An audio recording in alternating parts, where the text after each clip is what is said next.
Hello, hello. Welcome back, everyone.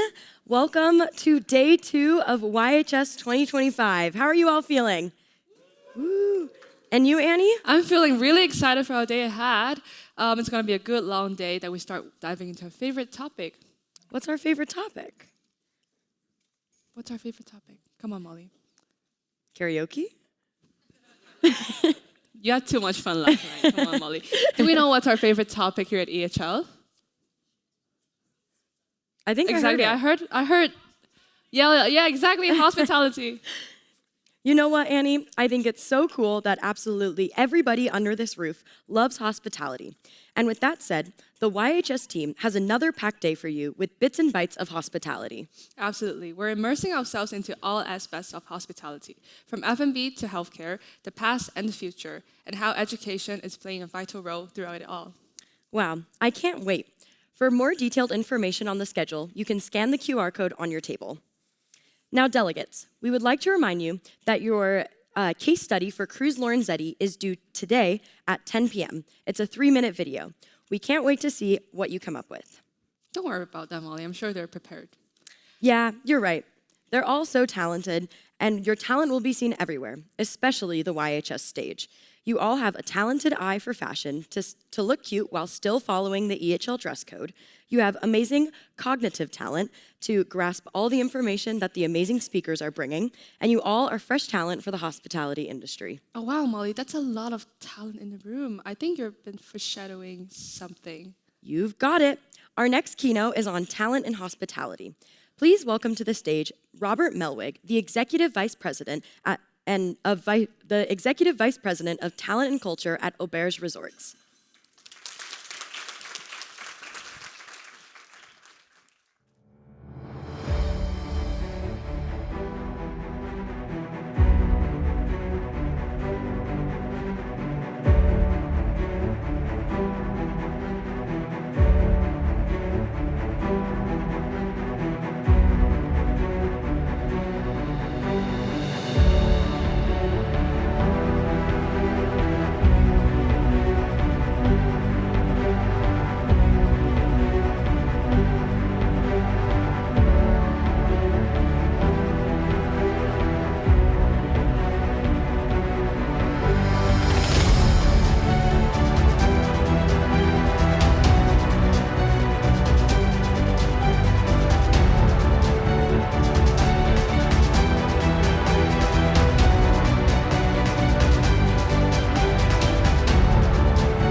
Okay, good morning, everybody. Great to be here. This is a much better introduction than me telling you about auberge. So one of the questions I have a fun time answering as we travel the globe is, who is auberge? What is auberge? Hopefully that sets the stage for one of the greatest stories ever told in hospitality. We view ourselves as one of the great curators of authenticity in how and why people travel. And it's a privilege and honor to be helping to guide that conversation on talent. So I'm Robert Mellwig. I'm based on United Airlines seat 9A, somewhere around the world, as you might imagine. File my taxes and keep my family in Washington, D.C. But we are thrilled and honored. It's a privilege to be here with you all today. We have a number of EHL alum working for us in the company and frankly, part of many other hospitality programs around the world.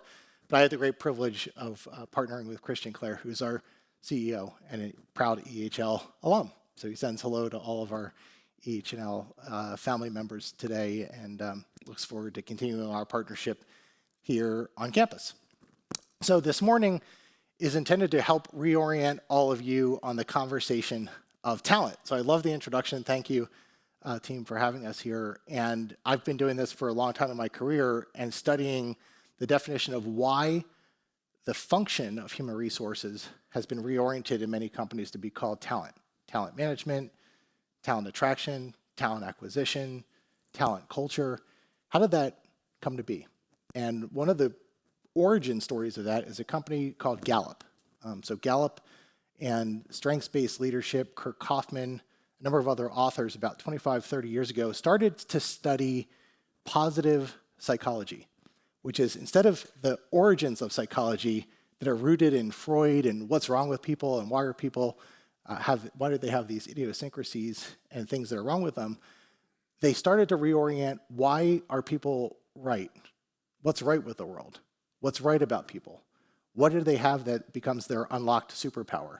And they codified that in the nomenclature of talent. So the idea of talent is natural, recurring patterns of thought and behavior that can be productively applied. Most people would, in human terms, call that your superpower, your gifts. What makes you unique and distinct in the world?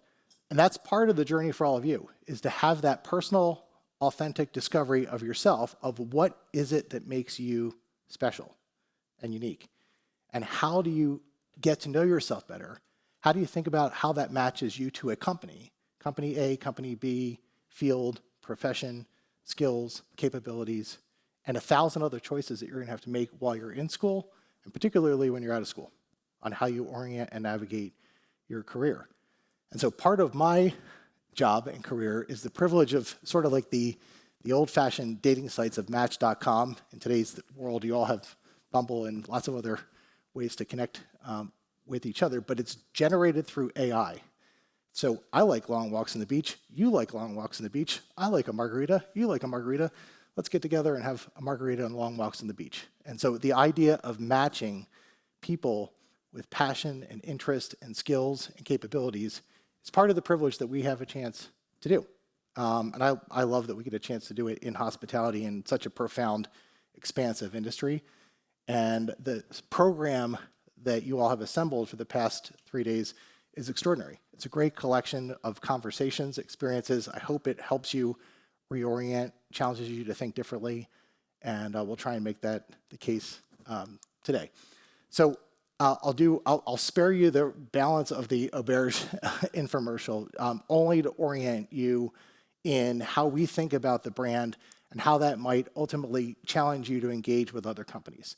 So one of the decisions you're going to need to think about in your career is who you work for. What you do is a piece of that. Who you work for is a lens by which you might think about choice and selection. There's a lot of fascinating companies in the world of hospitality, and the definition of the world of hospitality is becoming even more expansive. So I love that we have these European fashion brands that are invoked in the experience here, that they're blended in how retail and hospitality and fashion and hotels are coming together. The hotel traditional company is also changing and morphing. So we orient ourselves in 3 areas. 1, we believe we're an inspiration company. So we compete on inspiring people at a human level to want to travel or learn more about themselves or discover the world. So nobody, as you see from the video, nobody accidentally makes a left-hand turn and decides to stay at a Bears tonight. Not one of our guests in any of our experiences are accidental. All of our guests that choose us are 100% purposeful. And that's not the case for every company.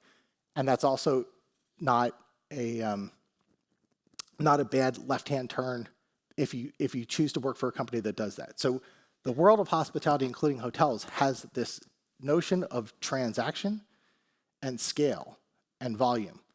It's equally fascinating. You can do really well economically in a lot of those companies that are generated on providing solutions about how people access travel. And so while we don't compete at every level of the hospitality food chain, including entry-level places where people can just have a room for the night or get out and at this income level be able to travel and afford to see the world, we cheer on those companies equally for what we get a chance to do at the ultra-luxury level. So the idea of travel is inspirational to us at every level. And so how you think about your career and where you enter and the kind of companies you might come in contact with is open architecture for you and for us. But we view ourselves oriented to inspiration, finding ways to draw upon the magic of travel at the ultra-luxury level. We're a one-of-a-kind company. So we believe one size fits one. So one-of-a-kind is a couple things. One-of-a-kind is incredibly inefficient. It's very expensive. It's very clunky. But we think it's more sticky, it's more fun, it's more compelling. So we think about the numerator and denominator in that equation, and we choose to do something that's harder, more expensive. That's why the rest of the world generally doesn't do it. So if you think about the world of hospitality or the world in general, it's mostly filled of brands. So they think about the brand first and then think about how to expand the brand. We actually have built an entire company with the exact opposite premise. We actually think about the market and create something that's unique and one of a kind every single time. So doing that every single time takes an unbelievable amount of magic and mystery and human creativity to pull it off and have that be authentically immersed, which is why customers will choose us, stay longer, tell more people, and we have a great business model that follows suit. So we compete with other companies in that ultra-luxury space, but we do it with a different lens. So when you're thinking about your career, you're going to also think about that aspect as a match to yourself. Match to company, match to values, match to what people believe, their purpose, their reason for being. And so how you unpack that conversation for yourself will ultimately have choices. And we're an experience company. So the last thing we are is a hotel company. We generally would not talk about ourselves or even frame our conversation that way. We're an experience company where most of what we do serves as base camp for how people think about immersive travel in hospitality. So that's our value proposition, and it's different than other companies. So what we admire about those other companies is they make a series of other choices about efficiency, scale, structure, purpose, loyalty programs. So if someone said, boy, I really love digital marketing, I'd like to work for a loyalty program, there's a lot of great companies that have terrific loyalty programs. We don't believe in loyalty programs. We believe in creating loyalty through stickiness and special experiences, and the people that stay with us aren't looking for or need a redemption on points. So people at some of our competitors will pick on Marriott because we like Marriott. By the way, I worked at Marriott early in my career, but they're 6 blocks away from us. And so we have fun with picking on them because their worldview about access and scale and programs and distribution is just a different view. And we were talking with Stowe earlier today, you'll hear from Stowe later this afternoon, about the value and the power of loyalty programs. So I'm also a United Airlines traveler.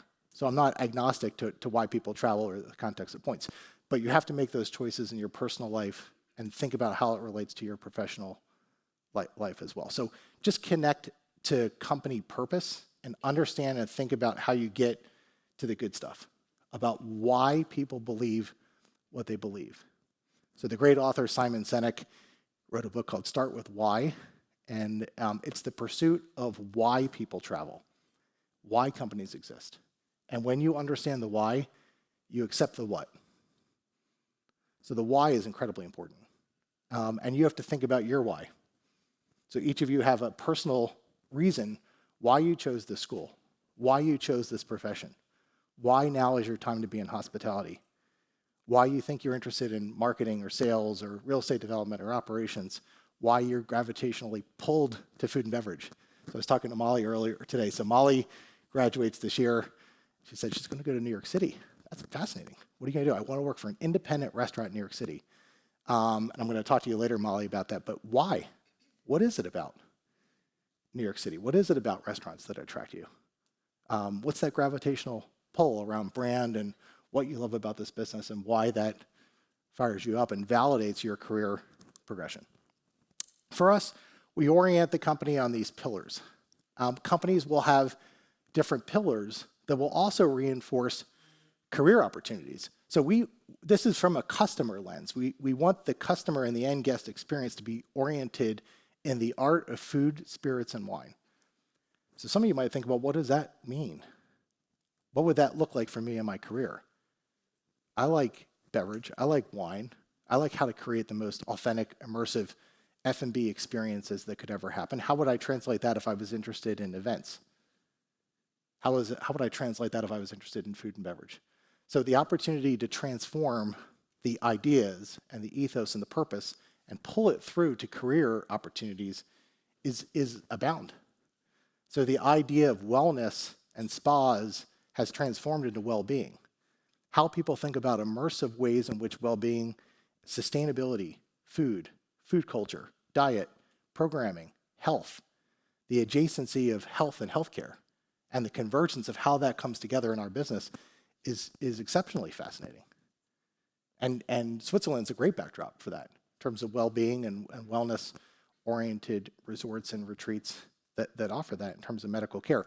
That world is getting blended, complicated, and is immersive. So if I was in school and I was thinking about career plans and paths and courses to take, things to study, ways to immerse myself, if I had any interest in that area, I would be doubling down on my exploration. I think it's a fascinating, untapped, uncharted territory.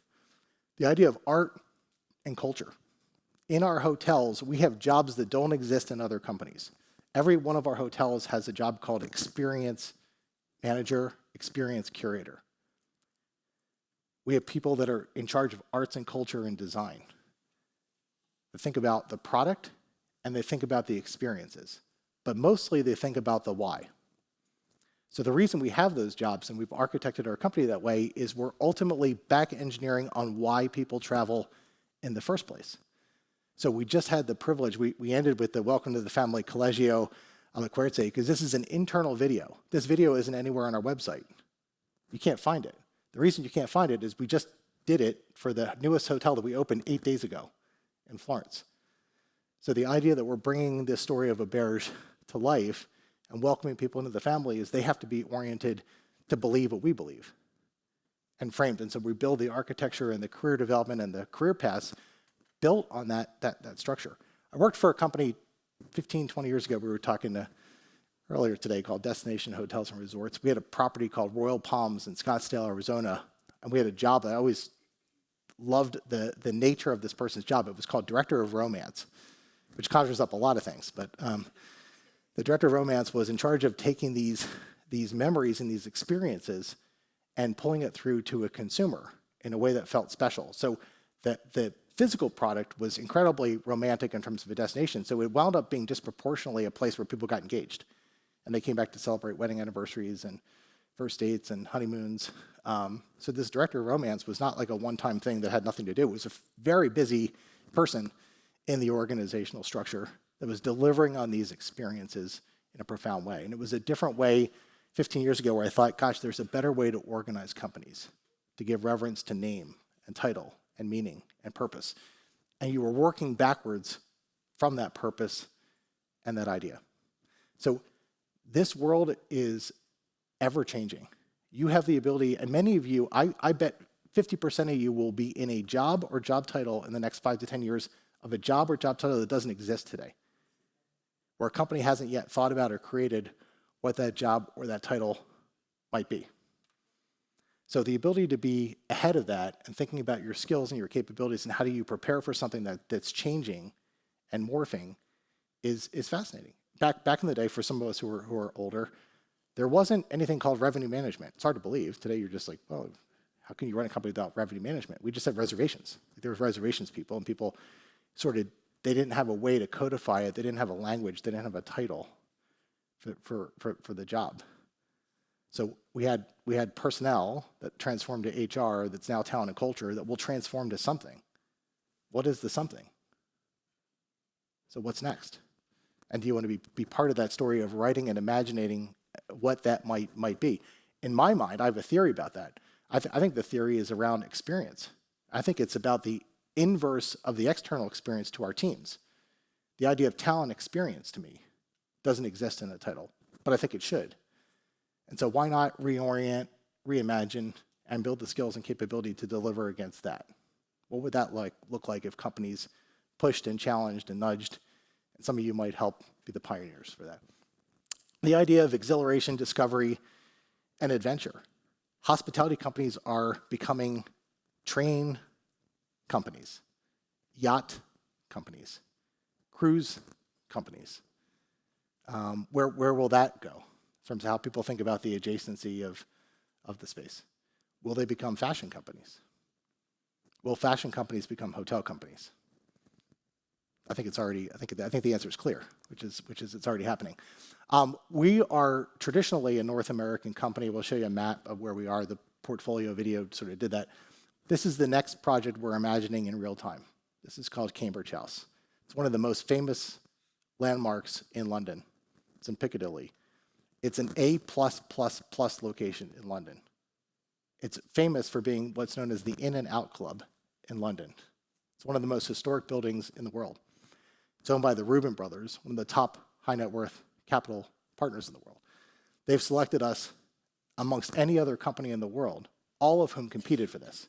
Every single top luxury company competed for probably 10 years to be the manager and operator of this project. And they selected us.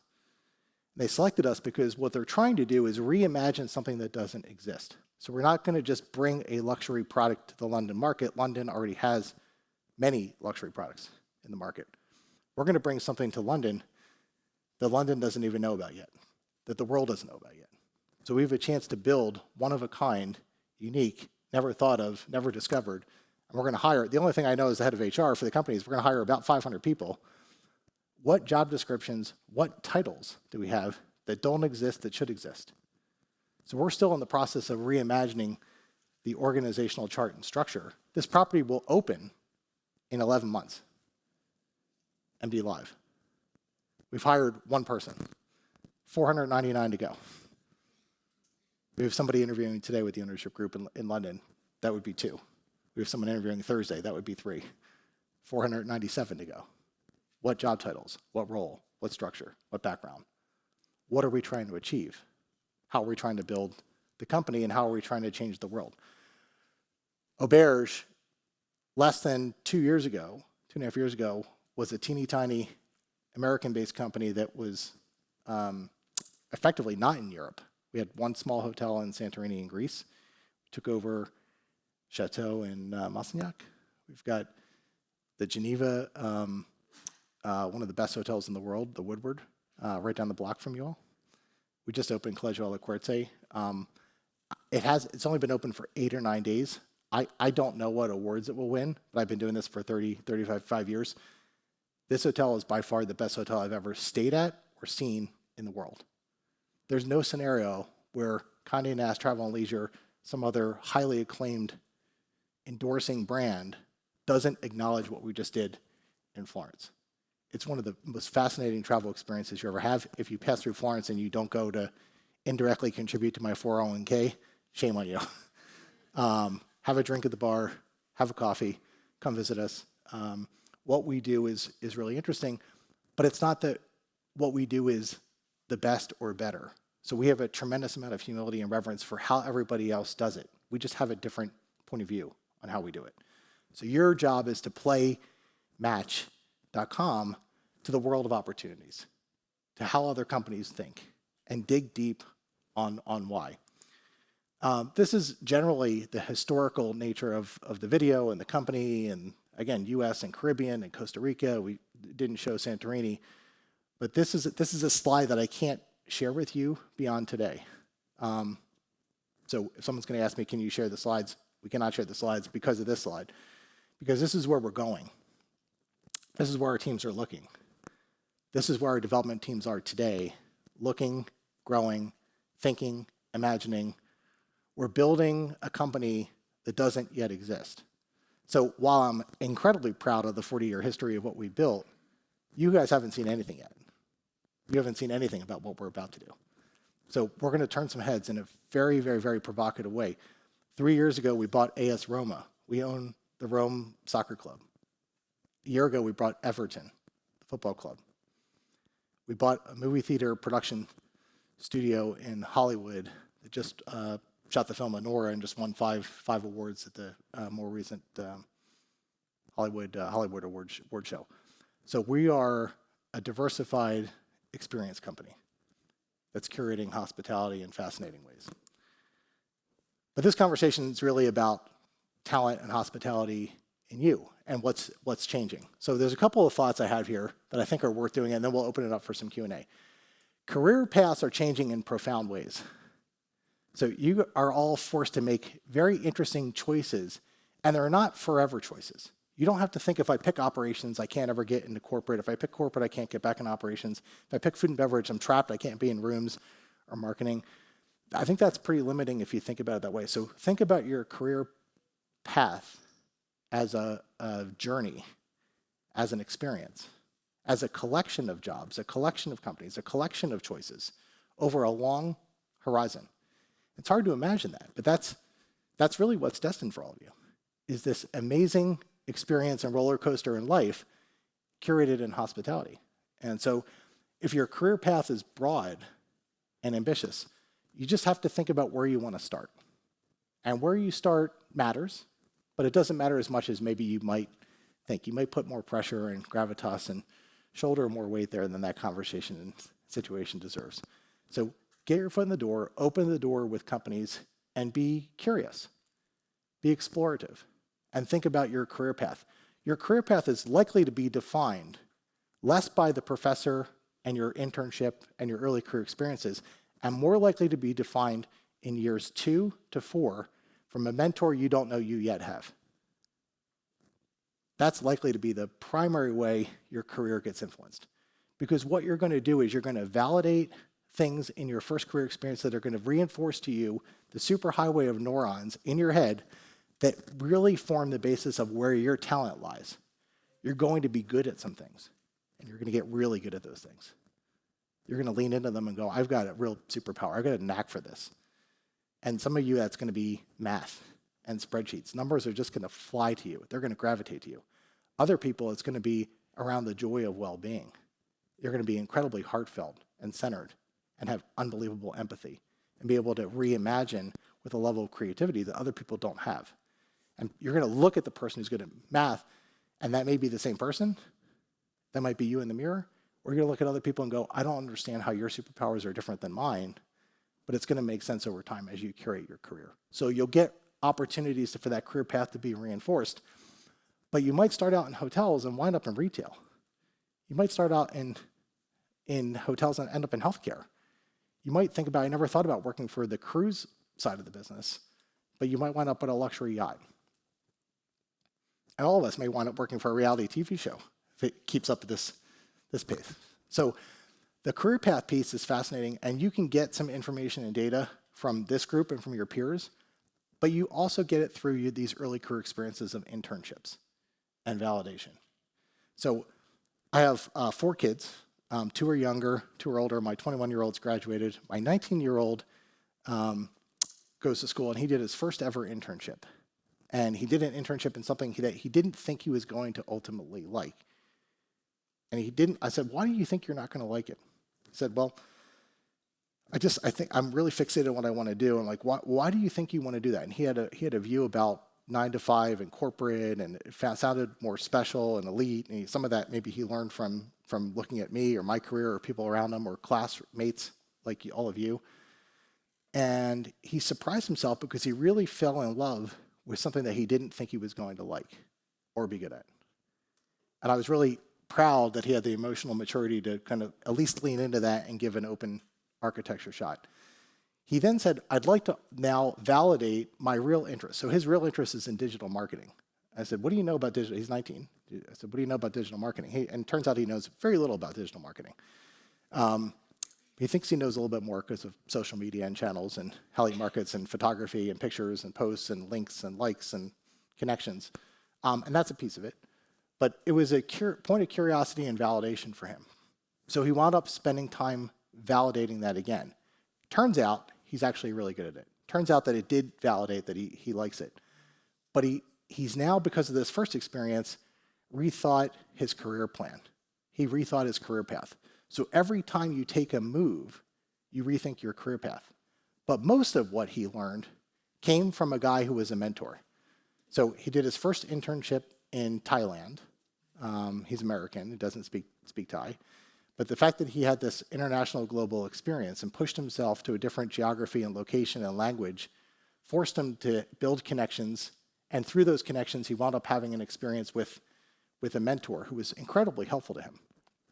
That mentor helped serve, sorry, I'm just making sure my time is okay. The mentor helped serve the conversation for him so that he felt validated in those career choices, and they helped challenge him further. So he built a personal connection that will help serve him in his career. The mentor really talked about, though, the collection of his capabilities. Here's what you're good at. Here are your talents. Here are your skills. Here are the things that ultimately should drive you. So economics, math, P&L, people skills, presentation skills, organization skills. So all of you put on this session, we're actually building a series of capabilities, whether you knew it or not. You had to think about interaction with building relationships, planning, organizing, food and beverage, event, organization, time management, it appears, technology. So the capabilities you're building are the capabilities you're going to need for the career ahead. These early career experiences are foundational. So be thoughtful, build your network, build your mentorship, and get advice. So part of my challenge for the students who I've met yesterday, I said, it sounds like you have an opinion about what you want to do. How do you know that? Who are you talking to about that? Who are your mentors? Who's guiding you in that decision, other than just instinct? So don't just rely on instinct, rely on the power of relationships. Think about the way that this business is transforming. So we don't have an AI department yet at our hotel level, but our parent company has 30 people in AI, 30. We have a department we built out of thin air to help capitalize on how we think about technology.